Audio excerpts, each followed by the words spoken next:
এখন সূরা ফাতিহার প্রথম শব্দটি মুসলিমরা সব সময় ব্যবহার করেন, সব সময়। ওই শব্দটা কি? আলহামদুলিল্লাহ। আমরা এটা ব্যবহার করি আমাদের দৈনন্দিন কথাবার্তায়, একে অপরের সাথে সাক্ষাতের সময়। আপনি কাউকে জিজ্ঞেস করলেন আপনার কি অবস্থা, প্রথম যে কথাটি বেরিয়ে আসে আলহামদুলিল্লাহ, আলহামদুলিল্লাহ, তাই না? এমনকি আপনি কারোর সাথে কথা থামিয়ে দেওয়ার জন্য এটা ব্যবহার করেন। ঠিক আছে, আলহামদুলিল্লাহ, আলহামদুলিল্লাহ। তো আমরা এটা বিভিন্ন মজার ক্ষেত্রেও ব্যবহার করি। কিন্তু আপনি জানেন এই প্রথম শব্দটির দিকে আমরা একটু বেশি মনোযোগ দিতে চাই। একটা ব্যাপার হলো, আমি এই ভাষার একজন ছাত্র। শুধুমাত্র আল্লাহ তাআলা কি বলেছেন তা নয়, বরং কিভাবে বলেছেন এবং আর কিভাবে এটা বলা যায়। তো আমাকে শুরু করতে দিন একটা ছোট অনুশীলনের মাধ্যমে, এবং আমি আপনাদের থেকে একটু জোরে উত্তর আশা করছি। আপনারা এর আগে আলহামদুলিল্লাহি রাব্বিল আলামিনের কি অনুবাদ পড়েছেন বলার চেষ্টা করুন। বলুন, বলুন। সমস্ত প্রশংসা আল্লাহর জন্য, এছাড়া অন্য কিছু? ধন্যবাদ তোমাকে আল্লাহ। এটা খুবই মজার অনুবাদ। ধন্যবাদ তোমাকে আল্লাহ। এটা আমাকে আমার শাশুড়ির কথা মনে করিয়ে দেয়, কারণ একসময় তিনি এত খুশি ছিলেন যে তিনি বলে ফেললেন জাযাক আল্লাহ আল্লাহ। অনেক অনুবাদ বলে সমস্ত প্রশংসা আল্লাহর জন্য, ধন্যবাদ আল্লাহকে, তাই না? কিন্তু আজকে আমি কিছু দিয়ে শুরু করব। হামদ শব্দের অর্থ আরবি ভাষায় দুইটা জিনিস বোঝায়, এবং আমি চাই আপনারা সবাই এটা মনে রাখবেন। হামদ বোঝায় দুইটা জিনিস। এর প্রথম মানে হলো আসানা, যার অর্থ প্রশংসা, প্রশংসা। দ্বিতীয়টি হলো ধন্যবাদ। প্রশংসা এবং ধন্যবাদ এগুলো দুটি ভিন্ন জিনিস, তারা একরকম নয়, তারা একরকম নয়। প্রথমে যে আলোচনা আমি আপনাদের সাথে করব তা হলো প্রশংসা এবং ধন্যবাদের মাঝে পার্থক্য কোথায়। প্রথমত আমি চাই এটা আপনাদের এবং আমাকেও স্মরণ করাতে। আপনি রাস্তা দিয়ে হাঁটছেন, এমন সময় আপনি খুবই সুন্দর একটি গাড়ি দেখলেন। আপনি তখন কি করেন? প্রশংসা না ধন্যবাদ দেন?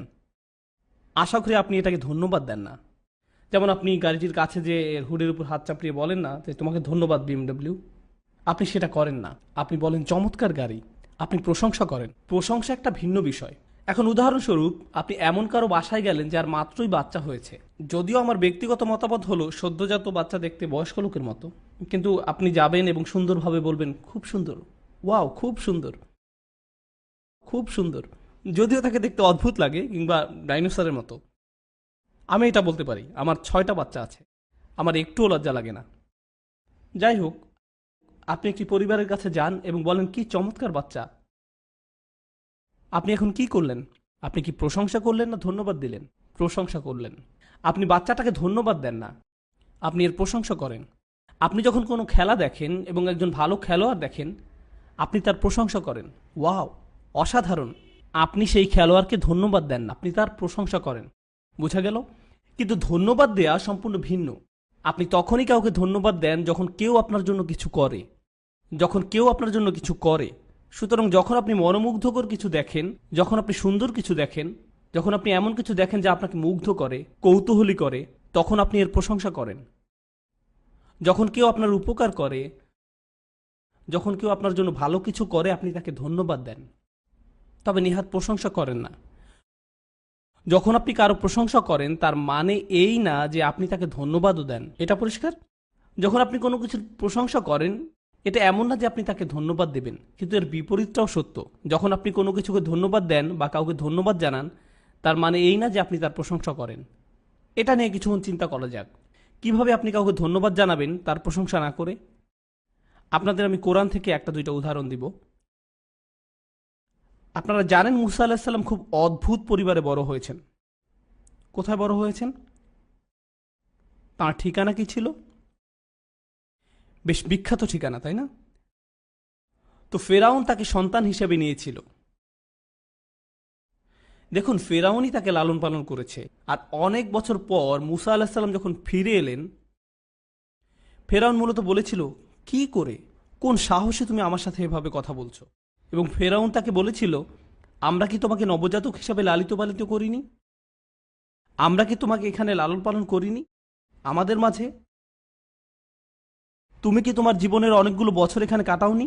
তুমি কি করে আমাদের সাথে এভাবে কথা বলছো? সে কি বলেছিল? তুমি কি না, তুমি কি না, শূন্যস্থানটি পূরণ করুন। না, না উত্তর এটা না যে তোমার কি ঘুম পাচ্ছে না, এটা উত্তর না। তুমি কি কৃতজ্ঞ না? তুমি কি কৃতজ্ঞ নও? এবং মুসা আলাইহিস সালাম উত্তরে বললেন, ওয়াতিলকা নি'মাতুন তামান্নুহা আলাইয়া, সেটা তো ছিল আমার প্রতি আপনার একটা অনুগ্রহ, ধন্যবাদ। এটা ছিল তার ধন্যবাদ দেওয়ার ধরন। অন্যভাবে বললে ফেরাউন কখনোই প্রশংসিত হবে না, না কোনো নবী প্রশংসা করবেন, না কোনো মুসলিম প্রশংসা করবেন। কিন্তু যখন সে কারো প্রতি অনুগ্রহ করে তখন সে কি প্রাপ্য? ধন্যবাদ প্রাপ্য। প্রশংসা ছাড়াও ধন্যবাদ জানানো সম্ভব। কুরআন মাতা পিতার অধিকারের কথা বলে। মাতা পিতারা এটা জানেন, কারণ এটা নিয়ে সবসময় কথা বলেন। কুরআন পিতামাতার অধিকারের কথা বলে, আর পিতামাতা সম্পর্কে আল্লাহ বলেন, কৃতজ্ঞ হও আমার প্রতি ও তোমার পিতামাতার প্রতি। তোমার বাবা মা যদি তোমাকে শিরক করতে বাধ্য করে, শিরক তো খুবই খারাপ, আমার মনে হয় না এর থেকে খারাপ কিছু হতে পারে। তোমার বাবা মা যদি তোমাকে শিরক করতে বলে, তাদের কথা শুনবে না। কিন্তু আয়াতের শুরুতেই বলছেন তবুও তাদের প্রতি কৃতজ্ঞ হতে হবে। তাহলে তারা যদি শিরক করে, আপনি কি তার প্রশংসা করবেন? আপনি প্রশংসা করবেন না। কিন্তু যেহেতু তারা আপনার বাবা মা, আপনি কি করবেন? ধন্যবাদ দিবেন। তবুও তাদের ধন্যবাদ দিবেন। ইব্রাহিম আলাইহিসসালামের কথা ভাবুন। তিনি তার বাবার কাজটার প্রশংসা করতেন না, কিন্তু তবুও তিনি কৃতজ্ঞ ছিলেন, তাই না? তাই আমি বলতে চাচ্ছি আপনাদের সাথে প্রথম কথা হবে আল হামদ নিয়ে। সূরা ফাতিহাতে হামদ মানে দুইটা বিষয়। আপনারা কি সেগুলো বলতে পারেন? প্রশংসা এবং কৃতজ্ঞতা। এবং এ দুটি কি একই নাকি ভিন্ন? ভিন্ন। আর আপনি চাইলে কৃতজ্ঞ না হয়েও প্রশংসা করতে পারবেন, আবার প্রশংসা না করেও কৃতজ্ঞ হতে পারেন। এখন চলুন দেখি আল্লাহ রাব্বুল আলামিন আলহামদুলিল্লাহতে কি বলছেন। আল্লাহ বলছেন প্রশংসা আল্লাহর জন্যই। তিনি এটাও বলছেন কৃতজ্ঞতাও আল্লাহর জন্যই। এবং তিনি যে কোনো একটার কথা বলছেন না। যদি আরবিতে বলে আল মাদহুলিল্লাহ, এর অর্থ দাঁড়ায় প্রশংসা আল্লাহর জন্য। অনুবাদ ঠিকই আছে, কারণ মাদ অর্থ শুধু প্রশংসা, প্রশংসা। যদি বলা হয় আশ-শুকরুলিল্লাহ, যদি এমন বলা হয়, তবে এর অর্থ এটা মানতে সমস্যা নেই, আল্লাহর জন্য কৃতজ্ঞতা, আল্লাহর জন্য কৃতজ্ঞতা। কিন্তু আল্লাহ বলছেন আলহামদুলিল্লাহ, এর অর্থ একই সাথে দুটোই। তাহলে আলহামদুলিল্লাহ কিভাবে ভালো? আসলে এটা ভালো কয়েকটা কারণে। প্রথমত, যখন আপনি কোনো কিছুর প্রশংসা করেন, সেটা আসলে নাও হতে পারে। ধরুন আপনি খুব দ্রুত গাড়ি চালাচ্ছেন, পুলিশ অফিসার আপনাকে থামালেন, তাকে দেখেই আপনি বললেন, চমৎকার হ্যাট, আজকে তোমাকে অসাধারণ লাগছে। আপনি তার প্রশংসা করছেন, কিন্তু আসলে করছেন না। আপনি আশা করছেন আপনাকে যেন টিকিট না ধরায়, এটাই তো, তাই না? অথবা তরুণদের মধ্যে হয়তো কেউ খুব খারাপ রিপোর্ট কার্ড পেল, তারপর বাড়িতে গেলে আর বলল, আম্মা রান্না তো আজ খুব মজার হয়েছে, অথচ তিনি এখনো রান্নাই করেননি। আপনি প্রশংসা করছেন, কিন্তু সেটা খাঁটি নয়। প্রশংসা মিথ্যেও হতে পারে। রাজাদের জন্য মিথ্যা প্রশংসা করা হয়। মিথ্যা প্রশংসা হতে পারে বসদের জন্য, বিচারকদের জন্য, সব সময় এগুলো করা হয়। অতিমাত্রায় প্রশংসা শুধুমাত্র কাউকে খুশি করার জন্য, কিন্তু এটা সত্যিকারের না, ঠিক না? অর্থাৎ যখন মাদ শব্দটি ব্যবহার করা হয়, এটা মিথ্যাও হতে পারে, এটা মিথ্যাও হতে পারে। এটা আসলে আল্লাহর জন্য পুরোপুরি উপযুক্ত নয়। আসুন শুকর নিয়ে ভাবা যাক। আল্লাহ বলছেন আশ-শুকরুলিল্লাহ, মানে সকল কৃতজ্ঞতা আল্লাহর জন্যই। কৃতজ্ঞতা আল্লাহরই জন্য। আপনি জানেন কি, আপনি কৃতজ্ঞতা তখনই স্বীকার করেন যখন আপনি উপকার স্বীকার করেন। আপনার জন্য কিছু করা হয়েছিল এবং আপনি বুঝতে পেরেছেন যে এটা আপনার জন্যই করা হয়েছিল, এবং শেষ পর্যন্ত আপনি কৃতজ্ঞতা জানান। যদি আপনার গাড়ি চাকা পাংচার হয়ে থাকে এবং আপনি বুঝতেই পারলেন না যে কেউ আপনাকে সাহায্য করেছে, আপনি গাড়িতে ঘুমিয়ে আছেন বা অন্য কিছু, আপনি কি তখন কাউকে ধন্যবাদ জানাবেন? আপনি তখনই ধন্যবাদ দিবেন যখন আপনি বুঝবেন যে কেউ আপনাকে সাহায্য করেছে। অন্যভাবে বললে ধন্যবাদ একটি প্রতিক্রিয়া। বিষয়টা আপনাদের কাছে পরিষ্কার? ধন্যবাদ সবসময় কি? প্রতিক্রিয়া। আপনি কখনোই ধন্যবাদ দিয়ে শুরু করেন না, কখনোই না। আপনি হয়তো হাঁটছেন, কারোর সাথে দেখা হলেই বলেন না, এই যে ধন্যবাদ। আপনি এটা করবেন না। এটা অদ্ভুত। আল্লাহ আযজা ওয়া জাল্লা হামদ শব্দটি ব্যবহার করেছেন, যা একই সাথে প্রশংসা এবং কৃতজ্ঞতা বোঝায়। এবং হ্যাঁ, আরবি ভাষায় হামদ আরবি শব্দ হিসেবে এটা শুধু অকৃত্রিমই হতে পারে। এটা তৈরি করা যায় না, এটা কৃত্রিম হয় না, এবং এটা কোনো প্রতিক্রিয়াও না। এটা প্রতিক্রিয়া না। এটা আল মাদহুলিল্লাহ বলার চেয়েও বেশি শক্তিশালী। এটা শুকরুলিল্লাহ বলার চেয়েও অধিক শক্তিশালী। এটা এই দুইয়ের চেয়েও আরও ব্যাপক। আল্লাহ এমন কিছু বেছে নিয়েছেন যা একত্রে এই দুইয়ের চেয়েও ভালো। সুবহানাল্লাহ। সবশেষে, ইংরেজিতে আমার কতগুলো শব্দ ব্যবহার করতে হবে হামদ বোঝাতে? এই পর্যন্ত কতগুলো শব্দ ব্যবহার করতে হবে? 2টি। কিন্তু আল্লাহ কয়টি শব্দ ব্যবহার করেছেন? 1টি। এখানে আপনি কোরআন এবং এর অনুবাদ করার একটা জটিলতা সম্পর্কে শিখলেন। কখনো কখনো আল্লাহ একটি শব্দ ব্যবহার করেছেন, কিন্তু এর সম্পূর্ণ ধারণা পেতে হলে আপনার অনেকগুলো শব্দ লাগবে। কিন্তু কি হতো যদি আল্লাহ দুটি শব্দ ব্যবহার করতেন? কি হতো যদি আল্লাহ বলতেন আল মাদহু ওয়া শুকরুলিল্লাহ? যদি আল্লাহ নিজেই দুটি শব্দ ব্যবহার করতেন, প্রশংসা এবং কৃতজ্ঞতা আল্লাহর জন্য, যদি তিনি উভয় শব্দই ব্যবহার করতেন, এটা কি একই রকম হতো? আসলে হতো না। আরবি ভাষার একটা সুন্দর নীতির জন্য এটা একই রকম হতো না। সত্যি বলতে এটা আসলে সকল ভাষারই একটা মূল নীতি। আরবিতে একটি প্রবাদ আছে, খায়রুল কালামি মা কাল্লা ওয়াদাল্লা, যার অর্থ হলো সবচেয়ে ভালো কথা সেটাই যেটা অল্প শব্দে সম্পূর্ণ ভাব প্রকাশ করে। অল্প শব্দ ব্যবহার করে সম্পূর্ণ ভাব প্রকাশ করে, এটাই সবচেয়ে ভালো কথা। এখন আপনাদের কারো কারো মাশাআল্লাহ এমন কিছু বন্ধু আছে যারা আপনাদের সাথে 30 মিনিট অবধি কথা বলছে, কিন্তু আসল কথাটাই এখনো গোছাতে পারলো না। তারা অনেক কথা বলেও যেন কিছুই বলে না। আপনি তখনও আশায় থাকেন তারা হয়তো আসল কথাটা বলবে, তাই না? আসলে সাধারণ বিষয় বর্ণনা করতে অনেক বেশি শব্দ ব্যবহার করা। যেমন আমি আজ এমন এক স্থাপত্য শৈলীর কাছ থেকে যাচ্ছিলাম যেটা একের পর এক পদক্ষেপ ব্যবহার করে এক তলা থেকে অন্য তলায় যেতে। আপনি শুধুমাত্র সিঁড়িই ব্যবহার করেছেন। শুধু বলুন যে আপনি সিঁড়ি ব্যবহার করেছেন। আপনার অপ্রয়োজনীয় বর্ণনা দিতে হবে না। সংক্ষিপ্ত কথাই সবচেয়ে ভালো কথা, সেটা অল্প, বলাও সহজ। সুতরাং আল হামদ বলা আল মাদহু ওয়া শুকরুলিল্লাহ বলার চেয়ে ভালো। কিন্তু এখানে আরও একটা পার্থক্য রয়েছে, আর সেটা হলো পুরনো আরবিতে যখন আপনি দুইটি জিনিসের মধ্যে এবং ব্যবহার করেন, এবং শব্দটি খুবই সাধারণ যা আমরা সবসময় ব্যবহার করি, কিন্তু যখন আপনি